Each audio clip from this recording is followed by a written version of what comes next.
Hey Booktube, it's Mickey, and I'm here today to do a book review of The Story of a New Name by Elena Ferrante. This is the second book in the Neapolitan novel series, which is a series that follows Elena and Lila. Elena, the character, not the author, though a lot of people have speculated that these books might be semi-autobiographical. And it follows these two girls as they grow into women and the sort of tumultuous relationship that they have. Elena is allowed to continue schooling while Lila is not, despite the fact that both of them seem to pretty much acknowledge that Lila is the one who is the most naturally gifted and the one who is the most interested and fueled by scholarly pursuits. But she isn't allowed to continue her schooling while Elena is, and it's a source of both tension and pride and really interesting between the two of them.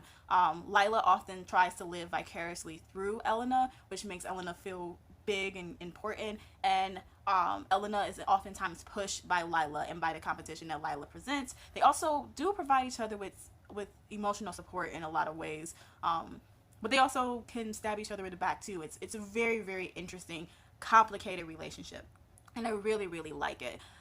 The second book picks up right where the first book left off, where Lila has gotten married, and I actually feel like that's probably a big issue with the book. I mean, it literally picks up like right after the wedding, and a lot of the same issues that were present in the first book are there in the first beginning of the second book, and it kind of felt like we were rehashing like old issues and old problems and old details. I kind of got a little bit bored with the back and forth between Lila and Elena because it started to feel kind of childish, and I wasn't sure about the book for a second. For the first like 50 pages, I was like, this doesn't quite feel like the same great book that I read before. But once they go on vacation, Elena and Lila go on vacation, the book takes off, and when it goes, it just keeps going and going and going, and I just like really loved it. There is no way that anyone can deny that this series, this novel, is a feminist novel. I don't know how else you can even look at these novels. It's a great depiction of like the plight of women, and specifically the plight of women in impoverished, underprivileged situations and neighborhoods, because they are from very poor neighborhood in Naples, and it does a really good job of sort of looking at the way that has a huge effect on the women and on the men, and the ways in which the poverty and then the kind of really toxic masculinity and the fucked up patriarchy just really messes people up. It's as much as it's a story of Lila and Elena, it's also a lot the story of this whole community and this whole neighborhood, because all of the people figure pretty prominently in who these women become. And I like that. I love that Elena, the character Elena, like consistently acknowledges that. She consistently acknowledges that the people who I grew up with, who I played with as children and went to school with, like these people shaped who I am. And I like the way in which the book sort of explores that. I like the way in which the book explores the way that society treats intelligent women. Lila is brilliant, and almost everyone seems to be aware of it. But as much as people are willing to acknowledge her intelligence, they are frightened by her intelligence because her intelligence is also accompanied by a lot of passion.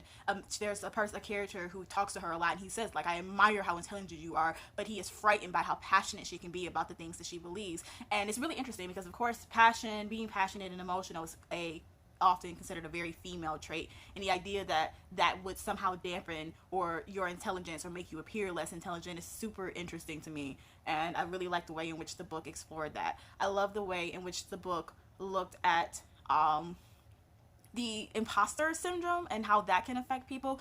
Elena goes off to school, and she's in school with a lot of people who are wealthier than she is, people who have been surrounded by books and literature and learning for like their entire lives, where in her community, her parents and sisters and brothers and stuff can barely read. So she often feels like she has this perception that the people she's going to school with have like this innate natural ability to learn that she just doesn't have. Like they have this innate natural knowledge and ability, just a natural ability that she cannot have because of where she comes from. And that is something that I can definitely relate to. It's something that I definitely dealt with a lot when I was going to college, especially during my MFA. There was this sensation I constantly had that I was like way behind everybody else, because it seemed like they had been doing this and thinking about this and all of these, thinking about art and doing art, and it was a huge part of their life for like way longer than it was a part of mine. And so I really related to that, and I thought that was done well. I also like the way in which the book explores how isolating success can be in these type of communities, especially when you have the kind of success that your peers and family members and stuff can't quite understand.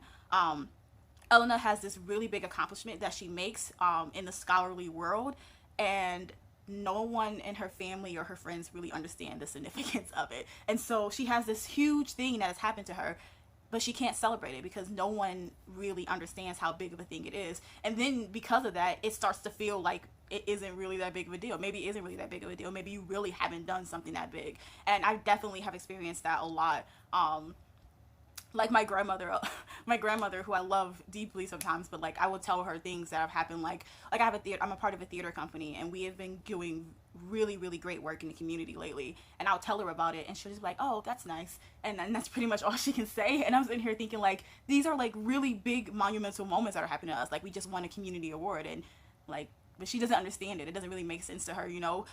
Like Elena's family, if it doesn't make money, it don't make sense, and that's basically how it works. You know, they are sort of looking, you know, like they're looking like, well, it's a great thing if you're acknowledged for X, Y, and Z, but where's the money at?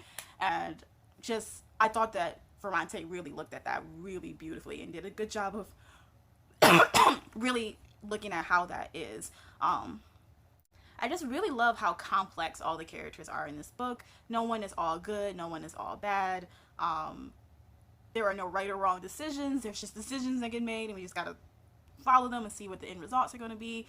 I thought it was beautiful. I thought it was so great, and I just am so looking forward to reading the third book. So that's my brief-ish review on the story of A New Name. If you've read it, let me know down below what you thought about it, and I will be back later with another